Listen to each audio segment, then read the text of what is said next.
Hi, I'm Dave, founder of Halloween Year Round, and I'm here to talk about the movie Boy Kills World. So you'll notice I'm conducting this entire review with the voice I hear in my head. I know what you're thinking. What a weird gimmick. Is he really going to keep this up for the entire duration of this video? No, I'm not. I'm gonna start talking. But I almost had you fooled. You know how hard it is to get a serial company to sponsor mass murder?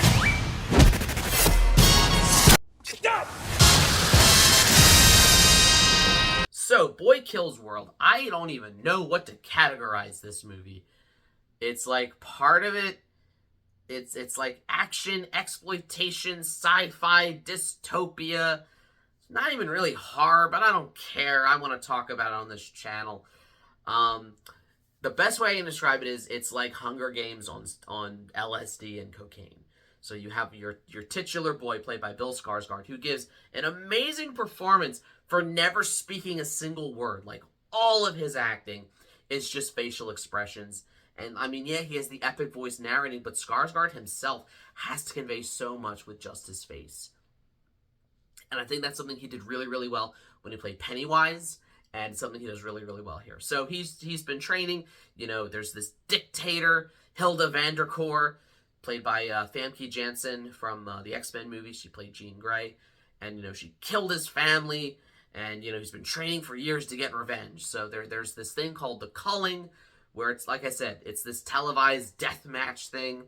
And, you know, his plan is to get himself in there and finally exact revenge on the family, you know, the ruling family that killed his own. But when I say that this movie just goes there and that this movie is just like insane, over the top in a hilarious way, I mean it. Like, it just it has such a dark and like sarcastic sense of humor that, you know, scenes that would normally horrify people, you're laughing at just with the tone at which the movie plays with it. Like when they're interrogating somebody and they accidentally kill him, they're like, well, I guess we're not getting any more information out of him.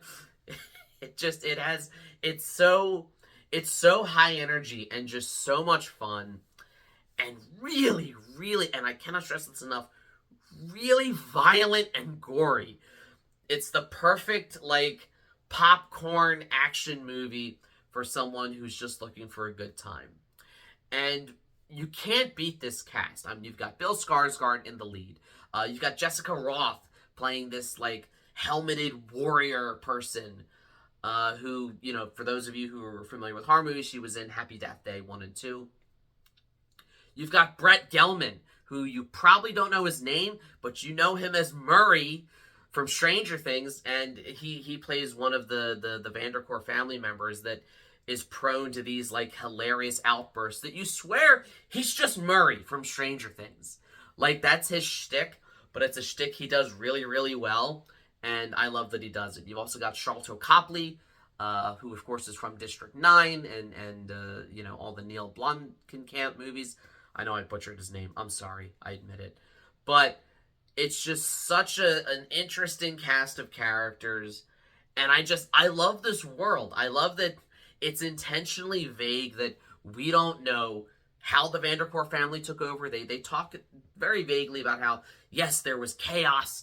There was, you know, high murder rates, and we saved everyone. And the culling is a way to, you know, to remind, to weed out the traitors and the usurpers and the people who threaten our peace. It's very, like I said, it's very Hunger Games, but if the Hunger Games didn't take itself seriously and just dialed the violence up to 11. It's as much a comedy as it is a gory action movie. And it's such a fascinating world that I love. I love that not everything's explained, because it doesn't need to be. I love that, you know, there's chunks of the movie that we're only seeing it from Boy's perspective.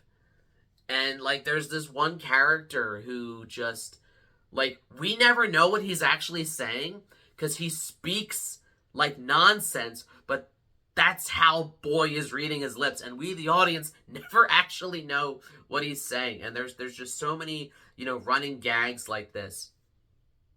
So I can't recommend this movie enough if that's what you're in the mood for. It has such a great cast. It is so much fun. And without getting into spoilers, it goes into an interesting direction towards the third act that makes everything really, really interesting. For some who like the tone that it was at before, they may not like kind of how dramatic and emotional and poignant that third act gets. But I feel like the movie earned it, not by being silly and goofy in its tone, but it earned it with its interesting characters in the first two acts. Normally, I'm not a fan of a tonal shift.